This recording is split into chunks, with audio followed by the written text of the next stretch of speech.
Well, something I've noticed over the years of being on the board is seeing it grow from 1 home to 2 homes to 3 homes. On a day-to-day basis, there are certain routines that need to be held, and we do that to create a sense of stability and continuity in the house for the boys, because that's where we see that they thrive the best. So all 3 houses remain the same. The children at Tannerhill participate in a variety of community activities. We've done things like Boy Scouts and Girl Scouts and dance classes, art clubs, town sports, soccer, basketball. When the kids fish, we go to Six Flags, camping trips and things like that. Getting them adjusted to a home and having a backyard and being in a regular public school and knowing people in neighborhoods and just getting them acclimated to a stable, predictable, safe environment. Because many of the kids have had pretty serious traumas. It's a program that's so well-rounded. Every aspect of their life is taken care of. There isn't anything that they miss, from the dentist to the appointment with the psychiatrist. Tannerhill is always there for me if I need them. I can always get a hold of somebody to help me through any situation that I may be in. I've had to call a few times, but they're always there to talk you through whatever it is. How do you keep her safe in the playground? You know, how do you stay close enough to keep her safe but not hover? Currently we have 6 boys, and we pretty much have found our niche with 6 boys living here. Each program operates with a program director that manages the staff and oversees the program. Each program also has a clinician. The children that we serve, especially at their young age, have experienced something that we would say is traumatic, and it's had an effect on their development, both emotionally, physically, trauma being witness to domestic violence, children who have been neglected, children who maybe didn't get fed 3 times a day.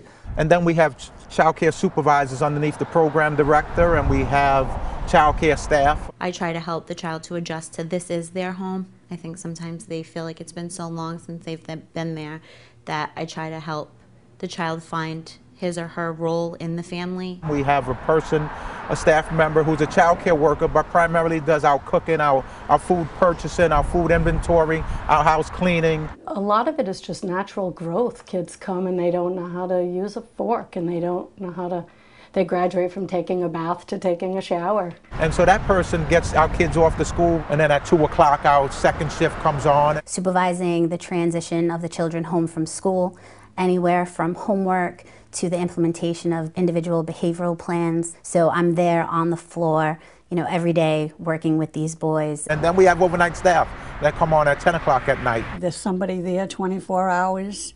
There's always somebody watching them. And we follow that routine day by day. Tannerhill has adopted a treatment model that's called PBS, which stands for Positive Behavioral Support. Instead of pointing the finger and saying, no, you're wrong, you shouldn't have done that, because it's a no consequence model, it allows us the opportunity to sit with the child, to discuss the situation at hand, and to come up with a restoration. There's a restorative process that we do with the boys and at the girls' house as well, where we offer them choices or options to make amends to the people that were involved in the situation.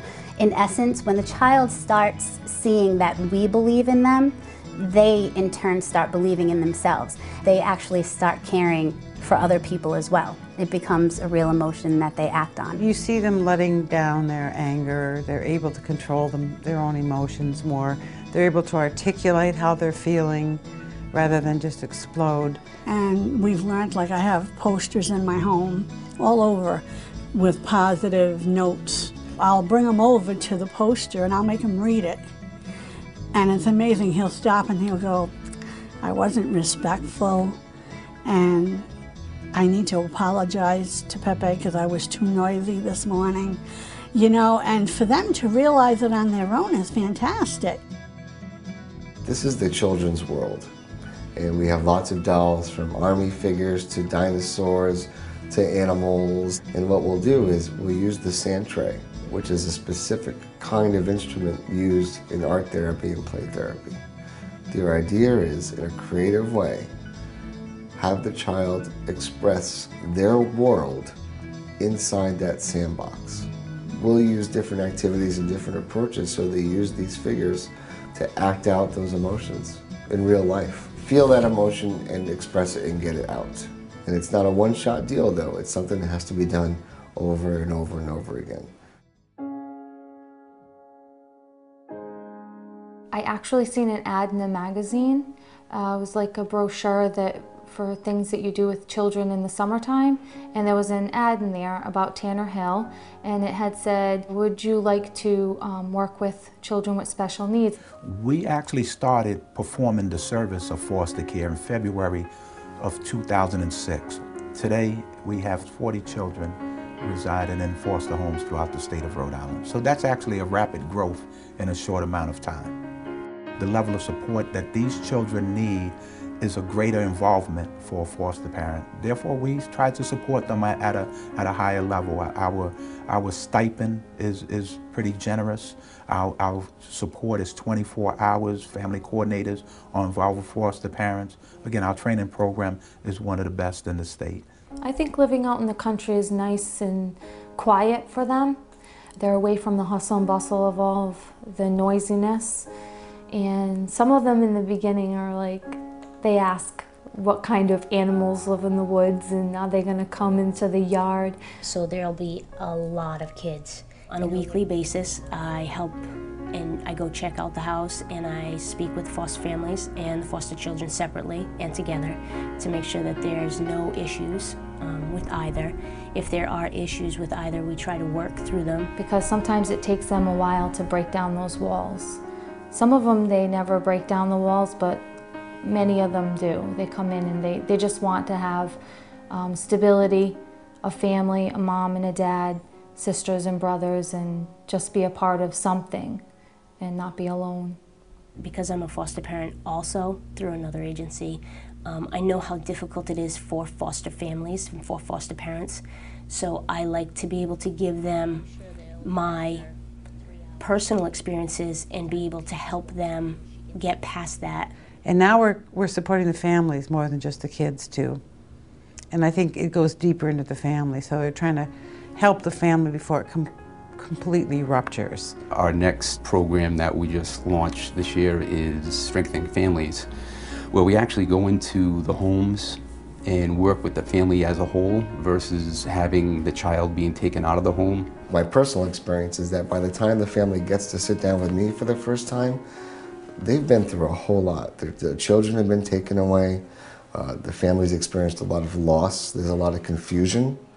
So right away, that family needs to know that I'm not here to judge. It's my job to be part of your team to help you get your family back together. And that's how our relationship starts off. My job in Tannerhill as an agency, we really provide families with support and we offer the understanding that it could really be any of us. In 6 aspects of their lives, we help them so they can become better parents and maintain their families and keep their families intact.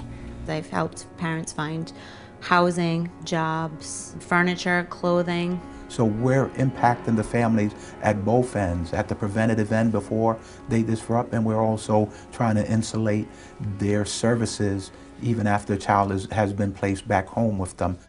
I've been lucky enough to have a wonderful family experience and to come from a really strong background, and I'd like to be able to share that with other families. I think that people tend to take for granted, things that we all have, and it has opened my eyes.